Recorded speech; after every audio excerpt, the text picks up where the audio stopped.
हरियाणा की हर अपडेट के लिए बेल आइकन दबाएं और सब्सक्राइब करें STV हरियाणा न्यूज। खबरों की ओर बढ़ लेते हैं। वहीं प्रदेश के गृह मंत्री अनिल विज का राहुल गांधी के हरियाणा दौरे पर बड़ा बयान सामने आया है। विज ने कहा कि राहुल गांधी को हरियाणा में प्रवेश नहीं करने देंगे। विज ने कहा कि पहले भी पंजाब सरकार 2 बार ऐसी कोशिश कर चुकी है, लेकिन किसी भी कीमत पर वो हरियाणा का माहौल खराब नहीं होने देंगे। वहीं पंजाब में किसानों की ओर से किए जा रहे आंदोलन को विज ने पंजाब सरकार का प्रायोजित आंदोलन करार दिया। उन्होंने आरोप लगाया कि पंजाब सरकार देश का माहौल खराब कर रही है। प्रदेश के गृह मंत्री अनिल विज ने हुड्डा को भी अपने बयानों से घेरा। बता दें कि हुड्डा ने मनोहर लाल को इस्तीफा देकर उनके मुकाबले बड़ौदा से चुनाव लड़ने का चैलेंज किया था। विज ने हुड्डा को उल्टा चैलेंज कर डाला कि मुख्यमंत्री को इस्तीफा देने की कोई आवश्यकता नहीं, बीजेपी का एक साधारण कार्यकर्ता ही हुड्डा के दावे को हरा देगा।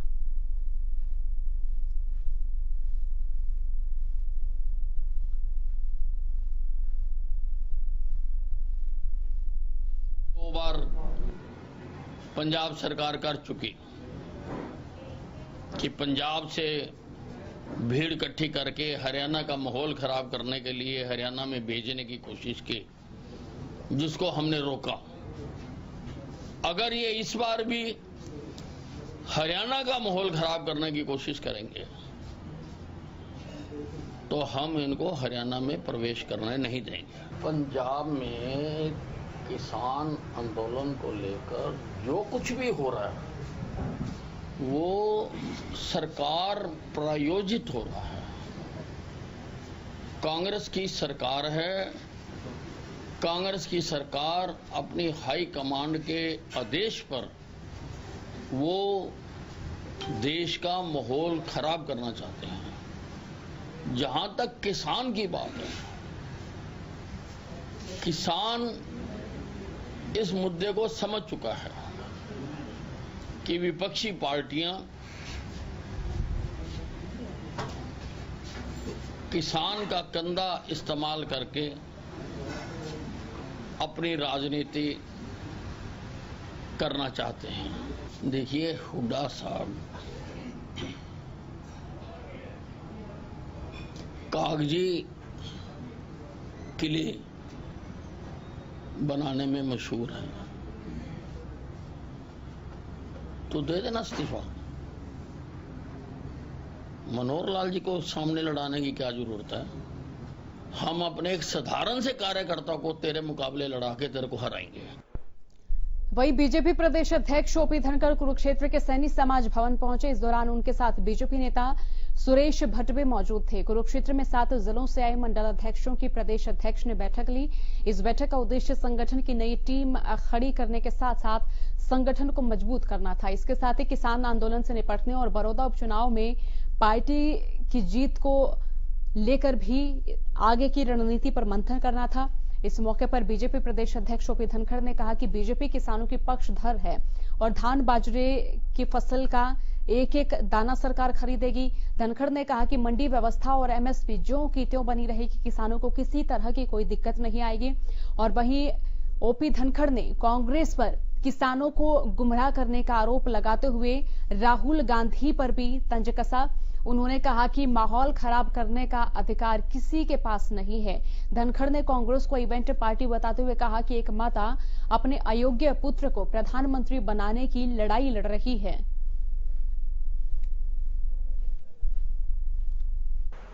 सरकार तो अपने हिसाब से उस सारे काम में लगी हुई है। एक एक दाना खरीद कराएंगे पिछले सालों की तरह से, किसी का भी नहीं बचेगा।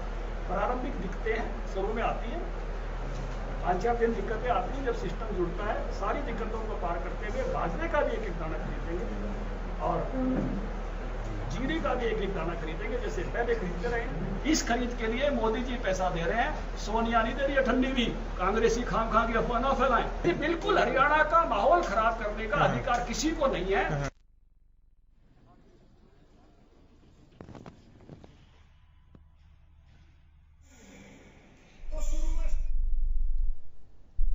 गुरुग्राम में केंद्रीय राज्य मंत्री राव इंद्रजीत सिंह ने कृषि अध्यादेश को लेकर प्रेस कॉन्फ्रेंस की। राव इंद्रजीत सिंह ने नए कृषि कानूनों को किसानों के हित में बताया और कहा कि किसानों को विपक्ष भ्रमित कर रहा है। किसानों की आय को दोगुनी करने के लिए लगातार सरकार की ओर से काम किया जा रहा है और उन्होंने कहा कि ये कानून किसानों के हित में है, उनकी सुरक्षा, संरक्षण और उत्थान के लिए है।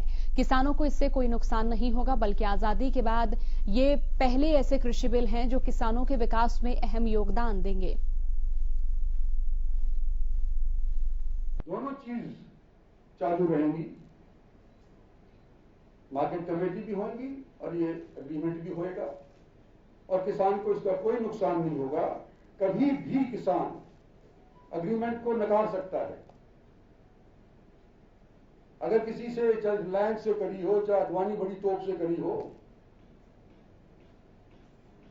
हमारे यहां का किसान उस एग्रीमेंट को नकार सकता है। वहीं कैथल में हाथरस की युवती के साथ हुए गैंगरेप के विरोध में जवाहर पार्क से लघु सचिवालय तक प्रदर्शन मार्च निकाला गया और लघु सचिवालय पहुंचकर जिला उपायुक्त को राष्ट्रपति के नाम ज्ञापन सौंपा। इसके साथ ही आरोपियों को फांसी देने की मांग की। इसी बीच जींद बाईपास पर छोटूराम चौक पर प्रदर्शनकारियों और पुलिस की भिड़ंत हो गई। लोगों को समझाने पहुंचे पुलिस पर प्रदर्शनकारियों ने पथराव शुरू कर दिया। मौके पर भारी पुलिस बल तैनात कर हालातों पर काबू पाया गया। उन्होंने प्रोटेस्ट किया था और यहाँ चौधरी छोटूराम चौक पे ये लोग इकट्ठे हुए, इन्होंने रोड जाम किया और जब इनको रोकने की कोशिश की गई तो इन्होंने पुलिस पे पथराव किया है। अब स्थिति कंट्रोल में है, नियंत्रण में है और जो नियमानुसार कार्रवाई बनेगी वो होगी। प्रथला के गांव सुनपेड़ में बिजली चोरी रोकने के लिए गई टीम के साथ कुछ लोगों ने मारपीट की, जिसके चलते बिजली विभाग के कर्मचारी घायल हो गए। बिजली विभाग के कर्मचारियों ने आरोपियों के खिलाफ सरकारी काम में बाधा पहुंचाने और बिजली कर्मचारियों के साथ मारपीट करने की लिखित में शिकायत दी। आपको बता दें कि शुक्रवार सुबह गांव सुनपेड़ में बिजली विभाग की टीम बिजली चोरी को रोकने के लिए गांव में छापेमारी कर रही थी और साथ में वीडियोग्राफी भी की जा रही थी। लेकिन उसी वक्त गांव के घर में जब बिजली चोरी पकड़ी गई तो आरोपियों ने बिजली कर्मचारियों पर हमला कर दिया, जिसमें कर्मचारी गंभीर रूप से घायल हो गए और उन्हें गंभीर चोटें भी आई हैं।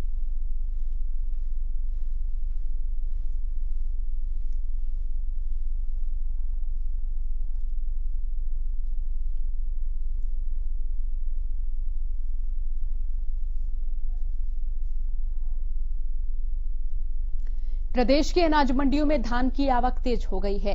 आज गोहाना में पीआर धान की सरकारी खरीद शुरू हो चुकी है और खरीद शुरू होते ही किसानों ने हंगामा शुरू कर दिया।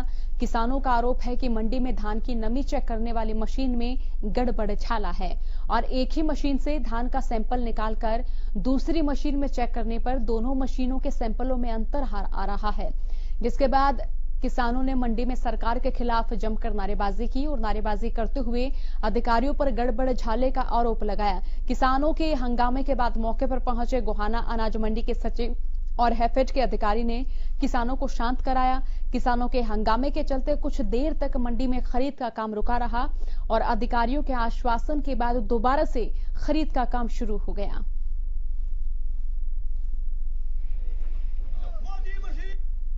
एफेड के वो अधिकारी आए और उन्होंने 22 मॉइस्चर दिखा दिया। हमें शक हुआ डेयरी बिल्कुल सूखी है तो 22 मॉइस्चर हो नहीं सकता।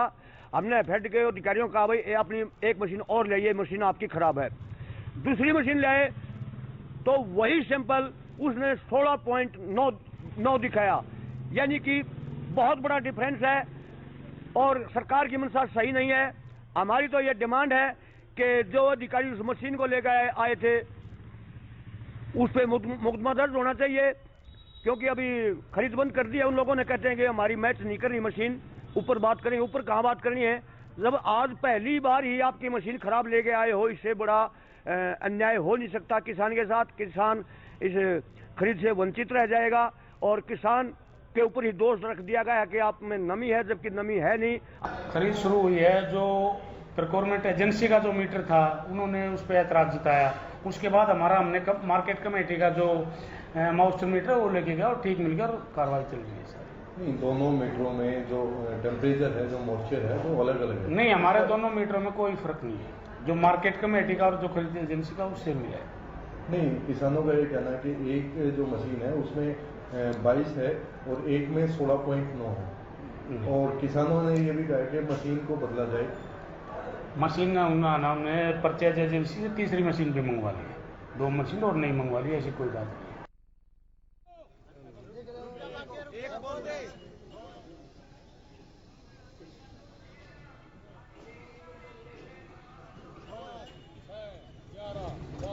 कमाल की बात कर दी भाई आपने तो।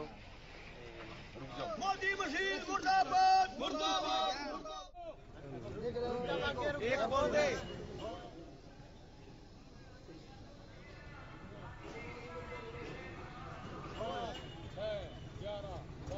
कमाल की बात कर दी भाई आपने तो। मोदी मशीन। वहीं फतेहाबाद में धान की पराली जलाने को लेकर प्रशासन सतर्क हो गया है। किसान धान की पराली ना जलाएं, इसके लिए प्रशासन की ओर से पूरे जिले में धारा 144 लागू कर दी गई और पराली जलाने पर प्रतिबंध लगा दिया गया है। प्रशासन ने साफ किया कि अवहेलना करने वालों के खिलाफ सख्त कानूनी कार्रवाई की जाएगी।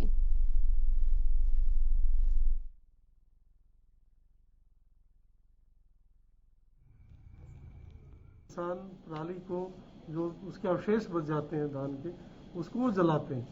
तो अब की बार हमने लोगों को एजुकेट किया है और ग्राम स्तर पर कमेटियां बनाई हैं। वहाँ पर जाकर एग्रीकल्चर ऑफिसर्स ने, तहसीलदार्स ने, बीडीओज ने उन लोगों से डायरेक्ट बात की है और उनको सबको बस समझाया है कि इस तरह से न केवल पर्यावरण प्रदूषित होता है, बल्कि वो जो भूमि की उर्वरकता शक्ति है उसका भी ह्रास होता है। तो इसलिए लोगों को खूब समझाया गया है, बताया गया है कि वो इस तरह से ना करें, और फिर भी कोई इस तरह का कोई करेगा तो कानून फिर अपना रास्ता इख्तियार करेगा। उसके तहत इसके बाद एक बार फिर आप सभी का बुलेटिन में स्वागत है। खबर फरीदाबाद से है, जहां की नगला एनक्लेव पार्ट 2 में बीती रात 7 साल की मासूम बच्ची के साथ पड़ोसी ने दुष्कर्म की वारदात को अंजाम दिया। पड़ोस में रह रहे 22 साल के युवक ने वारदात को अंजाम दिया। बच्चे को गंभीर स्थिति में सफदरगंज अस्पताल में भर्ती कराया गया। पुलिस आरोपी को गिरफ्तार कर कार्रवाई में जुट गई है।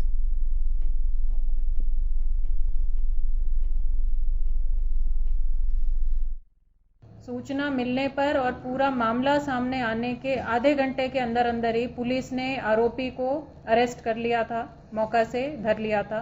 पूछताछ में उसने कबूल लिया कि इस तरह की हरकत उसने की है।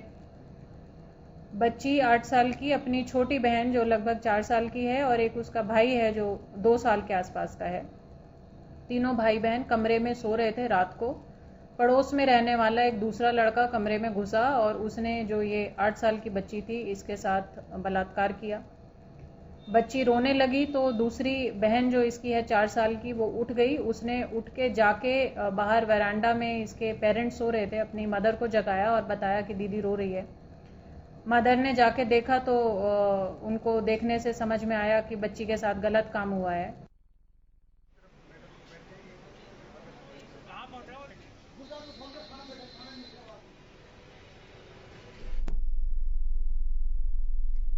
बकाया बिल वाले उपभोक्ताओं का कनेक्शन काटने गई टीम के साथ मारपीट करने के विरोध में बिजली निगम के कर्मचारियों का धरना सिरसा में लगातार जारी है। कर्मचारियों की ओर से बरनाला रोड स्थित अधीक्षक अभियंता निगम कार्यालय के समक्ष धरना दिया जा रहा है। आरोपियों की गिरफ्तारी की मांग को लेकर नारेबाजी की गई। प्रदर्शनकारियों का कहना है कि सिविल लाइन थाना पुलिस ने मामला तो दर्ज कर लिया है, लेकिन अभी तक उनकी गिरफ्तारी नहीं की गई। आरोपियों की गिरफ्तारी की मांग को लेकर कर्मचारियों ने नारेबाजी की। प्रदर्शनकारियों ने कहा कि शीघ्र ही आरोपियों की गिरफ्तारी नहीं हुई तो प्रदेश स्तर पर यह प्रदर्शन किया जाएगा।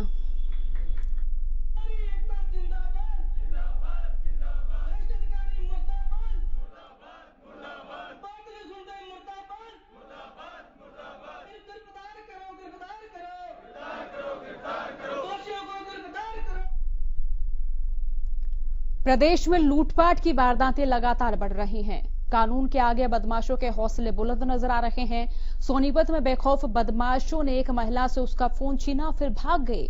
महिला फोन पर बात करते हुए जा रही थी। इस दौरान बाइक सवार बदमाशों ने उससे उसका फोन छीना, फिर फरार हो गए। वारदात की तस्वीरें सीसीटीवी में कैद हो गई। फिलहाल पुलिस सीसीटीवी की सहायता से आरोपियों की तलाश में जुटी हुई है।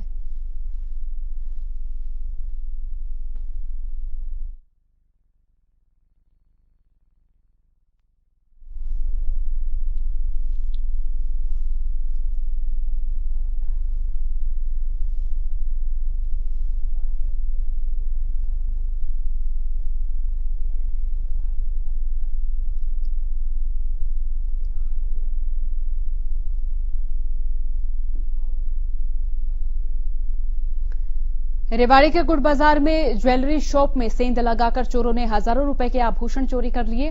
पुलिस ने मामले की जांच के बाद अज्ञात चोरों के खिलाफ मामला दर्ज कर कार्रवाई शुरू कर दी। दुकान के बाहर लगे सीसीटीवी में आरोपी की तस्वीर कैद हो गई, जिसके आधार पर पुलिस आरोपी की तलाश कर रही है।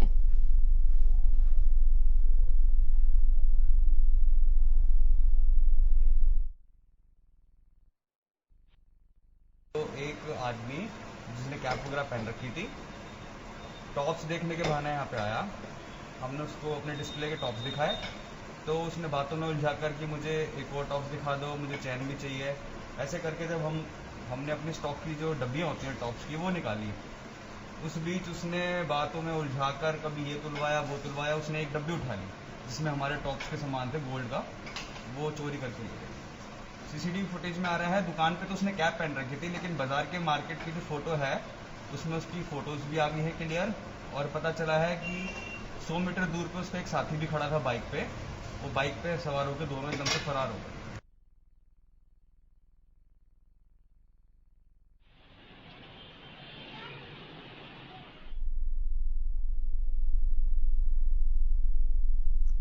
टोहाना के गांव कनहड़ी में गैस सिलेंडर लीकेज होने की वजह से हादसा हो गया। इस हादसे में करीब आधा दर्जन लोग घायल हो गए, जिन्हें नागरिक अस्पताल टोहाना में इलाज के लिए ले जाया गया। परिवार वालों का आरोप है कि फायर ब्रिगेड की टीम मौके पर नहीं पहुंची, जिसके चलते स्थानीय लोगों ने इकट्ठे होकर आग बुझाई। अगर फायर ब्रिगेड की टीम मौके पर पहुंच जाती तो हो सकता है नुकसान कम होता। सिलेंडर खत्म होया था, नया लगाने लग गए थे, रोटी बनाने लग रहे थे। जीएसटी पैड को पत्ता लगाने लग गए तो सू करके उसमें आग चढ़ गई। और आग चढ़ते चढ़ते सारा आंगन में खिलर गई। भीतर बहू है जब पहाड़ी है 22 दिन की है, और सारे बच्चों का सारे का आँच लग गई, सारे बढ़ गए। बहुत ज्यादा नुकसान होने लग गया। आग बुझाने वाले भी नहीं आए, पुलिस भी नहीं आई, सारा फोन कर मसा काम राम ने बचाए। तो